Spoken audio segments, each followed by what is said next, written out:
There's a new, frightening chapter in the abduction story. Many abductees are claiming that their alien captors send them home with apocalyptic predictions about life on Earth. It's a terrifying conclusion to an already horrible ordeal. I'm on my back on the bed, and she's at the foot of my bed, and she's doing something to me. We had this flashback of being on this table, being surrounded by these beings. I don't know what she was doing. She had some sort of an instrument in her hand. Little gray guys with big dark eyes, and one of them's putting a needle in my neck. Until recently, the story would end there. But now abductees are returning with more than horror stories. They feel they are intergalactic messengers who must deliver dire predictions.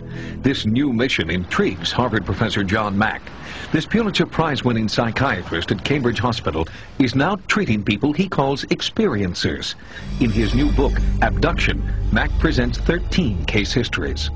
I thought this is crazy. I mean, I thought this is not possible. I'd seen many, many cases and worked for 2 years before I said, look, there's a mystery here. I can't explain this. There's something like what they're saying seems to be happening to them. You actually seen them in your room in bright sun daylight. What did you see?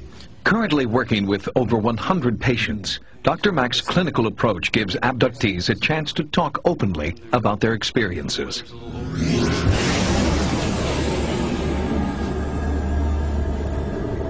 I would have experiences that were so real, that were so lucid, they were every bit as real as me talking to you now, and yet I would dismiss them because they were so out of context. Joe is a successful businessman from Massachusetts who's had abduction memories since early childhood. He kept these experiences to himself until hearing about Dr. Mack's study. His abduction history is outlined in Mack's book. It's a detailed chronicle of otherworldly control and painful medical experimentation.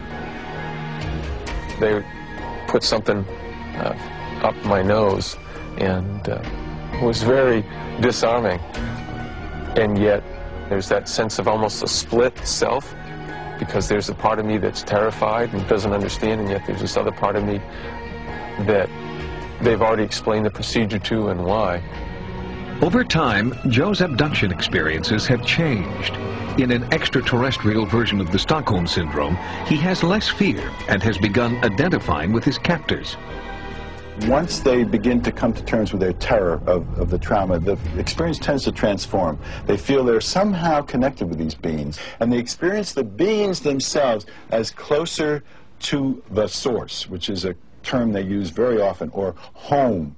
It was the most profound experience of my life. But that kind of profound transformation does not happen in every case. The first being that I ever saw consciously in my entire life was sitting right here. Diane, a software test engineer, is also a patient of Dr. Mack's. She's documenting her encounters with these watercolor pictures. This picture was in the fall of '92. It took place here in the house, and I woke up, started to pivot around, found I couldn't move, and something released, and I said I could move. I scanned the room, just about to give up, and I see a small gray female being sitting there just waiting for me to spot her. And then she, I don't know whether she flew or what, but she sure came across the bed fast, right up to my face, and stared right like this. Although the experiences don't fit our notions of reality, there's no reason to believe that they're not telling the truth, or that something occurred to them that is real and they're telling it truthfully. To corroborate these personal beliefs, Dr. Mack searches for parallels among abduction stories. The most common thread, and ironically the most extraordinary, involves reproductive experiments. Sperm samples taken from the men by a cup put over the penis, some kind of vibratory energy that causes an ejaculation. Eggs taken from the women. Something is done between the egg and the sperm, which may be reimplanted in the woman in a subsequent abduction. Then that will be taken, the fetus will be taken from them at a later time. That's their experience. I flew out the window like a sucking, vacuumed out feeling with all the air pushed out of me. I ended up on a craft, laying down on a table, and next thing I know, I see a child. One of those ugly little gray things as holding a child up. And I said, no, that didn't come out of me. At the end of that experience, I blacked out and came to standing on this platform, and I was not home anymore. I was somewhere else. I don't know where this was. I felt like I was on a ship. The emotion is so appropriate to a real experience. Dreams don't operate like that. Fantasy isn't like that. Trauma displaced from some of the source isn't like that. It isn't just a traumatic story. It's a complicated, consistent narrative that operates clinically altogether like a real experience. The complicated, consistent narrative Dr. Mack's patients describe always has a beginning, middle, and most recently, the same exact ending. Before they are returned home, the abductees are warned about an impending apocalypse, unless all people on Earth drastically change their way of thinking. We are told that the human experience, the human race, as we have known it, is becoming, or soon to be, non-viable, not extinct.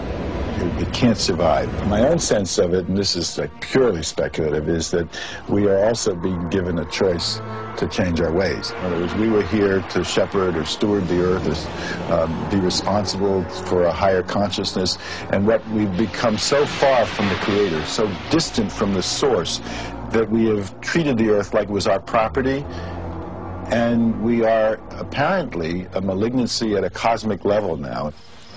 The message is, wake up, grow up.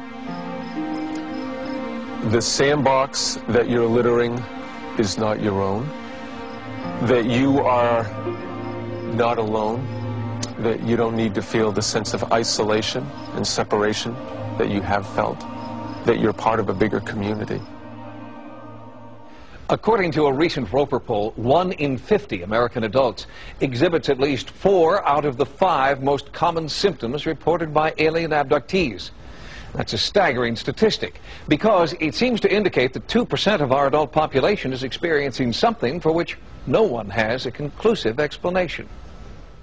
The variety of witnesses of UFOs is endless.